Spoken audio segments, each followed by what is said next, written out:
ಒಂದು ಶಾಂತವಾದ ಹಳ್ಳಿಯಲ್ಲಿ ಅನನ್ಯ ಎಂಬ ಯುವತಿ ತನ್ನ ಪ್ರೀತಿಯ ತಂದೆ ತಾಯಿಗಳ ಜೊತೆ ವಾಸಿಸುತ್ತಿದ್ದಳು. ಕನ್ನಡಿಯ ಮುಂದೆ ನಿಂತು ಕೂದಲು ಸರಿಪಡಿಸುತ್ತಿದ್ದಳು. ಅವಳ ಸೌಂದರ್ಯ ಎಲ್ಲರಿಗೂ ತಿಳಿದಿತ್ತು.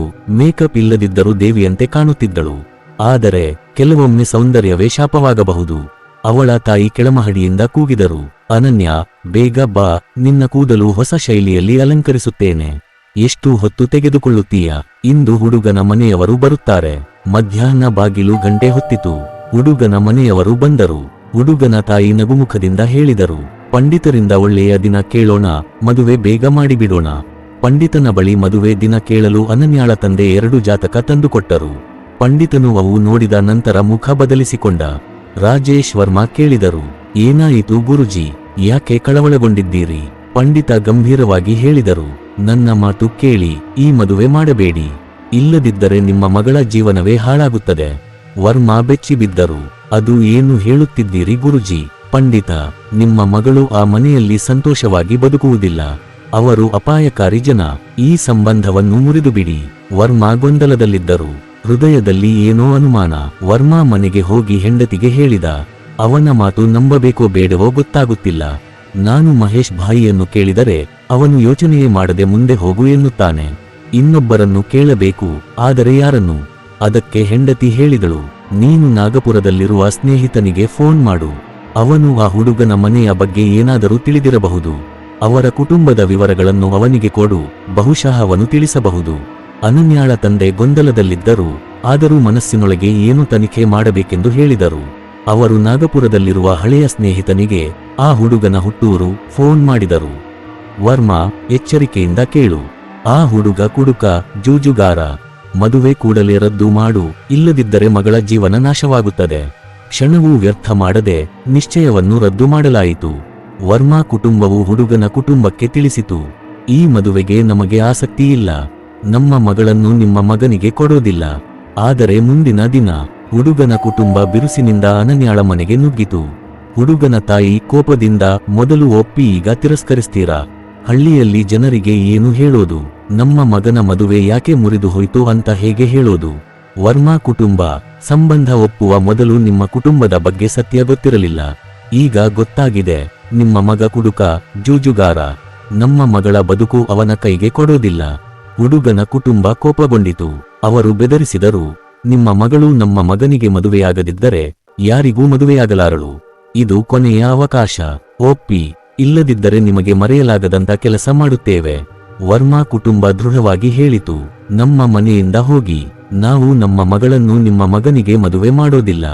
ಹೊರಟು ಹೋಗುವ ಮುನ್ನ ಹುಡುಗನ ತಾಯಿ ಶಾಪ ನೀಡಿದಳು, ನೋಡಿ, ನಿಮ್ಮ ಮಗಳು ನಮ್ಮ ಮಗನಿಗೆ ಮದುವೆಯಾಗದಿದ್ದರೆ ಯಾರಿಗೂ ಮದುವೆಯಾಗಲಾರಳು. ಅವಳು ಬಹಳ ಸುಂದರ ಅಂತ ಭಾವಿಸ್ತೀರಾ? ನೋಡೋಣ ಮುಂದೆ ಏನಾಗುತ್ತದೆಯೋ. ಗ್ರಾಮಸ್ಥರು ಅವರನ್ನು ಓಡಿಸಿದರು.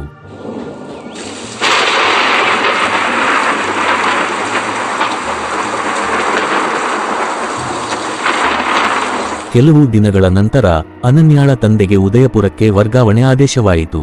ಅವರು ಸರ್ಕಾರಿ ಶಾಲಾ ಶಿಕ್ಷಕರಾಗಿದ್ದು, ಸರ್ಕಾರವು ಮನೆಯನ್ನು ನೀಡಿತು.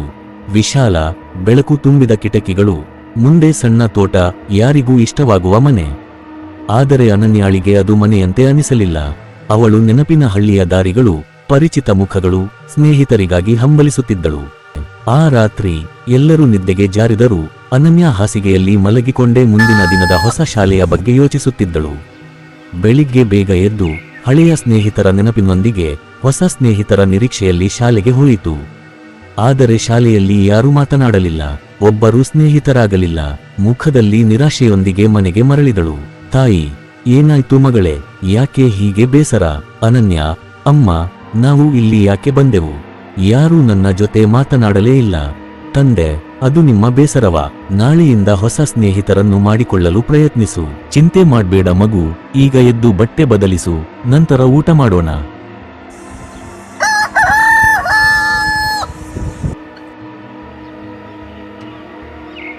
ಇನ್ನೂ ದಿನ ಬೆಳಗ್ಗೆ ಅನನ್ಯಾಳು ಬೇಗನೆ ಶಾಲೆಗೆ ಹೋದಳು. ಶಾಲೆಯ ಕಟ್ಟಡ ನಿಶ್ಶಬ್ದವಾಗಿತ್ತು. ಇನ್ನೂ ವಿದ್ಯಾರ್ಥಿಗಳು ಬಂದಿರಲಿಲ್ಲ. ಅವಳು ತನ್ನ ಚೀಲವನ್ನು ತರಗತಿಯಲ್ಲಿ ಇಟ್ಟು ದಾರಿಯಲ್ಲಿ ನಡೆಯಲು ಪ್ರಾರಂಭಿಸಿದಳು. ಮೇಲ್ಮಹಡಿಯಿಂದ ಒಂದು ಮೃದು ಶಬ್ದ ಕೇಳಿಸಿತು. ಕುತೂಹಲದಿಂದ ಅವಳು ಹಂತ ಹಂತವಾಗಿ ಅದನ್ನು ಹತ್ತಿಕೊಂಡು ಹೋದಳು.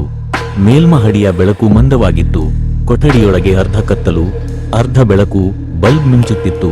ಒಂದು ಚಳಿ ಗಾಳಿ ಅವಳನ್ನು ತಟ್ಟಿತು. ಅದೇ ಸಮಯದಲ್ಲಿ ಅವಳಿಗೆ ಕೆಲವು ಗುಸುಗುಸು ಧ್ವನಿಗಳು ಕೇಳಿಬಂದವು. ಅನನ್ಯ ಕಂಪಿಸುತ್ತಾ, ಯಾರು ಅಲ್ಲಿ, ಯಾರು? ಆಗ ಒಂದು ಭಯಾನಕ ಶಬ್ದ ಚಳಿ ಗಾಳಿಯೊಂದಿಗೆ ಹರಡಿತು. ನೀನು ಬಂದೆಯಾ?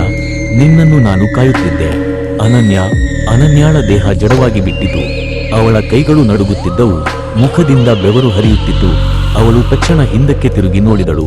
ಆದರೆ ಅಲ್ಲಿ ಯಾರೂ ಇರಲಿಲ್ಲ. ಅವಳು ಹೆದರಿಕೆಯಲ್ಲೇ ಕೆಳಮಹಡಿಗೆ ಓಡಿ ಬಂದು ತನ್ನ ತರಗತಿ ಕೊಠಡಿಯಲ್ಲಿ ಕುಳಿತುಕೊಂಡಳು. ಮನಸ್ಸು ಸಂಪೂರ್ಣವಾಗಿ ಭಯದಿಂದ ತುಂಬಿಕೊಂಡಿತ್ತು. ಅವಳು ನಂತರ ತಾಯಿಗೆ ಹೇಳಿದಾಗ ತಾಯಿ ಗಂಭೀರವಾಗಿ ತೆಗೆದುಕೊಂಡಿಲ್ಲ. ಅದು ನಿನ್ನ ಕಲ್ಪನೆ ಮಾತ್ರ. ಒಬ್ಬಳೇ ಅಲೆದಾಡಬೇಡ. ನೀನು ಒಬ್ಬಳೇ ಇದ್ದದ್ದರಿಂದ ಹೆದರಿಕೊಂಡಿದ್ದೀಯೆ. ಇನ್ನು ಮುಂದೆ ಶಾಲೆಗೆ ಸಮಯಕ್ಕೆ ಹೋಗು.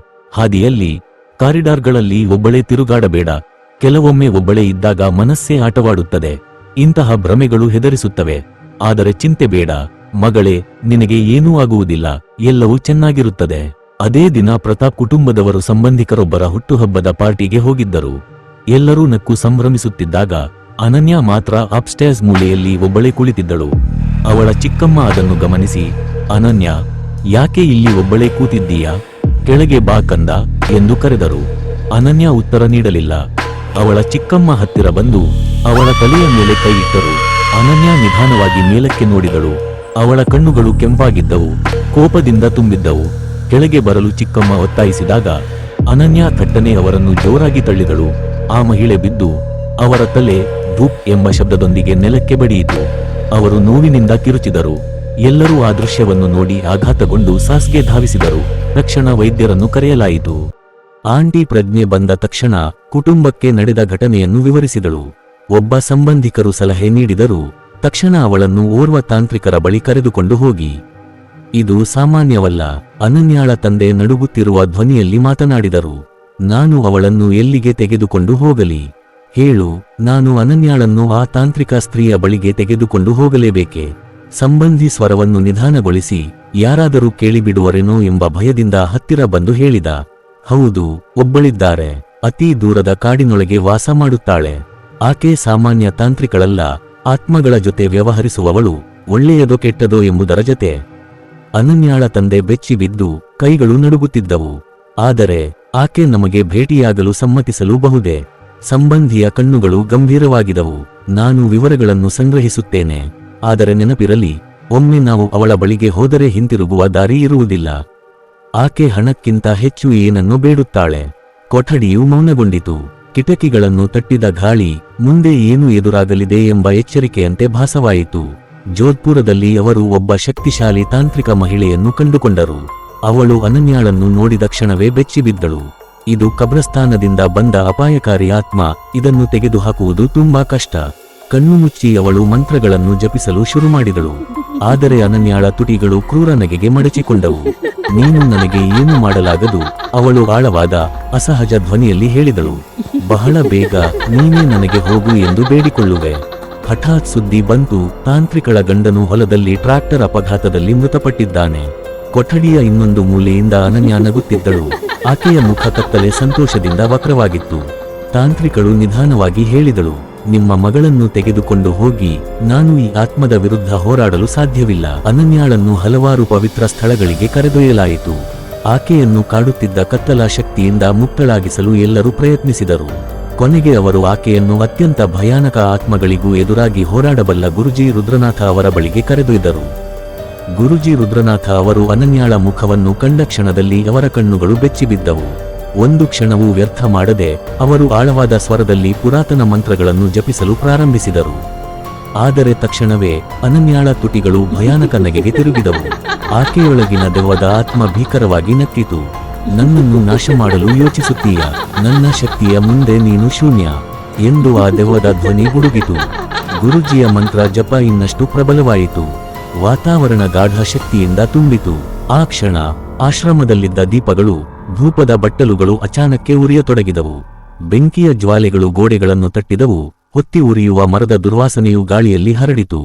ಗುರುಜಿಯ ಕಣ್ಣುಗಳು ಇನ್ನಷ್ಟು ಬಿರಿದುಕೊಂಡವು. ಈ ಆತ್ಮ ಅವರು ಊಹಿಸಿದ್ದಕ್ಕಿಂತಲೂ ಹೆಚ್ಚು ಶಕ್ತಿಶಾಲಿ, ಭೀಕರವಾಗಿತ್ತು. ಅನೇಕ ದಿನಗಳಾದಂತೆ ಅನನ್ಯಾಳ ಸ್ಥಿತಿ ಇನ್ನೂ ಹದಗೆಡುತ್ತಲೇ ಹೋಯಿತು. ಅವಳು ಸಂಪೂರ್ಣವಾಗಿ ಊಟ ನಿಲ್ಲಿಸಿದ್ದಳು.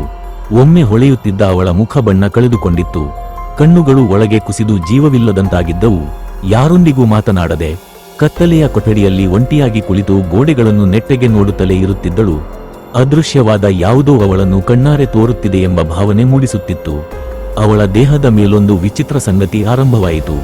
ರಾತ್ರಿ ವೇಳೆ ಎಲ್ಲಿಂದಲೋ ಬಂದಂತೆಯೇ ಗಾಢವಾದ ಕೆಂಪು ಗುರುತುಗಳು, ಆಳವಾದ ಗೀಳುಗಳಂತೆ ಅವಳ ಚರ್ಮವನ್ನು ಕಚ್ಚಿಕೊಂಡಿದ್ದವು. ನಡು ರಾತ್ರಿ ಅನನ್ಯಾಳ ದೇಹ ಹಾಸಿಗೆಯಿಂದ ಎದ್ದುಕೊಂಡು ಗಾಳಿಯಲ್ಲಿ ತೇಲತೊಡಗಿತು. ಯಾರಾದರೂ ಕತ್ತಲೆಯ ಶಕ್ತಿಯಿಂದ ನಿಯಂತ್ರಿಸುತ್ತಿರುವಂತಿತ್ತು. ಅವಳ ಕೂದಲು ಗಾಳಿಯಲ್ಲಿ ಅಟ್ಟಹಾಸದಿಂದ ಹಾರುತ್ತಿತ್ತು. ಕಣ್ಣುಗಳು ಒಳಗೆ ತಿರುಗಿಕೊಂಡಿದ್ದವು. ಕೊಠಡಿಯನ್ನು ನಡುಗಿಸುವಂತ ಭಯಾನಕ ಚೀರಾಟವು ಅವಳ ಬಾಯಿಂದ ಹರಿಯಿತು. ಅನನ್ಯಾಳ ದೇಹವು ಗಾಳಿಯಲ್ಲಿ ತೇಲುತ್ತಿರುವುದನ್ನು ಕಂಡ ತಾಯಿ ಮತ್ತು ತಂದೆ ಬೆಚ್ಚಿಬಿದ್ದರು. ಹೆತ್ತವರು ಎಲ್ಲೆಡೆ ಪರಿಹಾರ ಹುಡುಕುತ್ತಿದ್ದರು. ಅಂತಿಮವಾಗಿ ಒಬ್ಬ ಬಂಧು ಹಿಮಾಲಯಗಳಿಗೆ ಹೋಗಲು ಸಲಹೆ ನೀಡಿದರು. ಅಲ್ಲಿ ದಶಕಗಳ ಕಾಲ ತಪಸ್ಸು ಮಾಡುತ್ತಿದ್ದ ಮಹಾಯೋಗಿ ಸ್ವಾಮಿ ಸಿದ್ದೇಶ್ವರರು ವಾಸಿಸುತ್ತಿದ್ದರು. ಸ್ವಾಮಿ ಸಿದ್ದೇಶ್ವರರು ತಮ್ಮ ಅಧಿಮೋಹನೀಯ ಅದ್ಭುತಗಳಿಂದ ಪ್ರಸಿದ್ಧರಾಗಿದ್ದರು. ಗ್ರಾಮದ ಜನರು ಸದಾ ತಮ್ಮ ಗುರುಜಿಯ ದಿವ್ಯ ಶಕ್ತಿಗಳನ್ನು ನೋಡುವುದಕ್ಕಾಗಿ ಸೇರಿಕೊಳ್ಳುತ್ತಿದ್ದರು. ಬಿಸಿಲಿನ ತೀವ್ರ ತಾಪದಲ್ಲೂ ಅವರು ಅಚಂಚಲ ಮನಸ್ಸಿನಿಂದ ಧ್ಯಾನದಲ್ಲಿ ಕುಳಿತುಕೊಳ್ಳುತ್ತಿದ್ದರು. ಮಳೆಗಾಲದಲ್ಲಿ ಆಕಾಶದಿಂದ ಭಾರಿ ಮಳೆ ಸುರಿದಾಗಲೂ ಅವರು ಅದೇ ಶಾಂತಿಯಿಂದ ಧ್ಯಾನವನ್ನು ಮುಂದುವರಿಸುತ್ತಿದ್ದರು, ಪ್ರಕೃತಿಯೇ ಅವರ ಇಚ್ಛೆಗೆ ತಲೆಬಾಗಿದಂತೆ. ಗ್ರಾಮಸ್ಥರು ಅವರ ತಪಸ್ಸು, ಶಕ್ತಿ ಮತ್ತು ಭಕ್ತಿ ನೋಡಿ ಬೆರಗಾಗುತ್ತಿದ್ದರು. ಅವರಿಗೋಸ್ಕರ ಸ್ವಾಮಿ ಸಿದ್ದೇಶ್ವರರು ಸಾಮಾನ್ಯ ಸಂತನಲ್ಲ, ಸ್ವತಃ ದೇವರ ಅವತಾರವೇ ಎಂದು ನಂಬುತ್ತಿದ್ದರು. ಅವರು ತಮ್ಮ ಜೀವನವನ್ನು ರಕ್ಷಿಸಲು ಮತ್ತು ದಾರಿದೀಪವಾಗಲು ಬಂದ ದಿವ್ಯ ಶಕ್ತಿ ಎಂದು ಜನರು ಭಾವಿಸುತ್ತಿದ್ದರು. ಇವರನ್ನು ಯೋಗಿಯ ಬಳಿ ಕರೆದೊಯ್ಯುತ್ತಿದ್ದಂತೆಯೇ ಅನನ್ಯ ಆಕ್ರೋಶದಿಂದ ಕಿರುಚತೊಡಗಿದಳು. ಹರ್ ಹರ್ ಮಹಾದೇವ ಎಂದು ಕೂಗಿದಳು. ಯೋಗಿ ಆತ್ಮವನ್ನು ಪ್ರಶ್ನಿಸಿದನು, ಯಾರು ನೀನು? ಅನನ್ಯ ಗುರುಜಿಯ ಮುಂದೆ ಕುಳಿತಿದ್ದಳು. ಅವಳ ಕಣ್ಣುಗಳು ಕತ್ತಲಾಗಿ ಅಶಾಂತವಾಗಿದ್ದವು. ಗುರುಜಿಯ ಪ್ರಶ್ನೆಗಳಿಗೆ ಉತ್ತರಿಸದೆ ಅವಳು ಕೇವಲ ನಕ್ಕಳು. ಹಿಮಾಲಯಗಳನ್ನು ಕದಿಯುವ ಭೀತಿದಾಯಕ ಹೊಲ್ಲಾದ ಶಬ್ದ. ಆ ಕ್ಷಣದಲ್ಲೇ ಗುರುಜಿ ಅರಿತುಕೊಂಡರು, ಆ ನಗುವಿನ ಹಿಂದೆ ಕೇಳಿಬಂದ ಧ್ವನಿ ಅವಳದ್ದೇ ಅಲ್ಲ. ಗುರುಜಿಯವರು ಬಲಶಾಲಿ ಮಂತ್ರಗಳನ್ನು ಜಪಿಸಲು ಪ್ರಾರಂಭಿಸಿದರು. ಅವರ ಧ್ವನಿ ಗುಡುಗಿನಂತೆ ಮೊಳಗಿತು. ಆ ಮಂತ್ರಶಕ್ತಿಯು ಅನನ್ಯಾಳ ದೇಹವನ್ನು ಪ್ರವೇಶಿಸುತ್ತಿದ್ದಂತೆ ಆಕೆಯೊಳಗಿನ ಆತ್ಮವು ನೋವಿನಿಂದ ಕಿರುಚಿತು. ದಯವಿಟ್ಟು ನನ್ನನ್ನು ಕ್ಷಮಿಸಿ ಗುರುಜಿ. ಆದರೆ ಗುರುಜಿಯವರ ಕಣ್ಣುಗಳು ಕ್ರೋಧದಿಂದ ಜ್ವಲಿಸುತ್ತಿದ್ದವು. ಹೇಳು, ನೀನು ಯಾರು ಎಂದು ಅವರು ಗರ್ಜಿಸಿದರು. ಅನನ್ಯಾಳೊಳಗೆ ಸಿಲುಕಿಕೊಂಡಿದ್ದ ಆತ್ಮವು ಭೀತಿಯಿಂದ ನಡುಗಿ ಇನ್ನಷ್ಟು ಅಡಗಿಕೊಳ್ಳಲು ಸಾಧ್ಯವಾಗಲಿಲ್ಲ. ನಾನು ಪ್ರೇತಾತ್ಮ, ಅನನ್ಯ ನನ್ನ ಹೆಂಡತಿ. ಯೋಗಿ ಉತ್ತರಿಸಿದ. ಆದರೆ ಅವಳು ಮದುವೆಯಾಗಿಲ್ಲ, ಅದು ಹೇಗೆ ಸಾಧ್ಯ? ಆತ್ಮ ಇನ್ನೂ ಜೋರಾಗಿ ನಕ್ಕಿತು. ಅದೇ ಸಮಯದಲ್ಲಿ ಮಧ್ಯರಾತ್ರಿಯಲ್ಲಿ ಆ ಹುಡುಗನ ಕುಟುಂಬ ಬಿಕಾನೇರ್ನ ಒಬ್ಬ ಪುರಾತನ ಅಘೋರಿಯನ್ನು ಭೇಟಿಯಾಗಿತು. ತೆಳ್ಳಗಿನ ಎಣ್ಣೆ ದೀಪದ ಬೆಳಕಿನಲ್ಲಿ ಅವನ ಕಣ್ಣುಗಳು ಕೆಂಪಾಗಿ ಹೊಳೆಯುತ್ತಿದ್ದವು. ಅವರು ಗುಸುಗುಸಿದರು, ಬಾಬಾ, ನಮಗೆ ಅನನ್ಯಾಳ ಜೀವನ ನರಕವಾಗಬೇಕು. ಅವಳಿಗೆ ತಾಳಲಾರದಷ್ಟು ಕಷ್ಟ ಕೊಡಿ. ಅಘೋರಿ ನಕ್ಕು ಎಲುಬು, ಬಟ್ಟೆ ಮತ್ತು ಮಾನವನ ಕೂದಲಿನಿಂದ ಮಾಡಿದ ಒಂದು ಗೊಂಬೆಯನ್ನು ಹೊರತೆಗೆದನು. ಅವಳ ಹೆಸರನ್ನು ಹೇಳಿ ಎಂದು ಅವನು ಹಿಸುಕಿದನು. ನಿಷಿದ್ಧ ಮಂತ್ರವನ್ನು ಜಪಿಸಲು ಆರಂಭಿಸಿದ ಅಘೋರಿ ಅಲೆಮಾರಿ ಆತ್ಮವನ್ನು ಆಹ್ವಾನಿಸಿದನು. ಹವಾ ಹಿಮಶೀತವಾಗಿತು. ದೀಪದ ಜ್ವಾಲೆ ನಡುಗಿ ನಂದಿತು. ಕತ್ತಲಲ್ಲಿ ಒಂದು ಭಯಾನಕ ಗುಸುಗುಸು ಮೊಳಗಿತು. ನಾನು ಅವಳನ್ನು ಹುಡುಕುತ್ತೇನೆ, ಅವಳನ್ನು ನನ್ನದಾಗಿಸಿಕೊಳ್ಳುತ್ತೇನೆ. ನೀವು ಈ ರೋಮಾಂಚನವನ್ನು ಆನಂದಿಸುತ್ತಿದ್ದರೆ ಲೈಕ್ ಬಟನ್ ಒತ್ತಿ ಮತ್ತು ಇನ್ನಷ್ಟು ಬೆಚ್ಚಿ ಬೀಳಿಸುವ ಕಥೆಗಳಿಗಾಗಿ ಸಬ್ಸ್ಕ್ರೈಬ್ ಮಾಡಿ. ನಿಮ್ಮ ಲೈಕ್ ಮತ್ತು ಸಬ್ಸ್ಕ್ರೈಬ್ ನಮ್ಮ ಚಾನೆಲ್ను ಜೀವಂತವಾಗಿರಿಸುತ್ತದೆ. ನೋಡಿದ್ದಕ್ಕೆ ಧನ್ಯವಾದಗಳು. ನಮ್ಮನ್ನು ಹೀಗೆ ಮುಂದುವರಿದು ಬೆಂಬಲಿಸಿ, ಲೈಕ್ ಮಾಡಿ, ಸಬ್ಸ್ಕ್ರೈಬ್ ಮಾಡಿ ಮತ್ತು ನಿಮ್ಮ ಸಾಹಸ ಪ್ರಿಯ ಸ್ನೇಹಿತರೊಂದಿಗೆ ಹಂಚಿಕೊಳ್ಳಿ.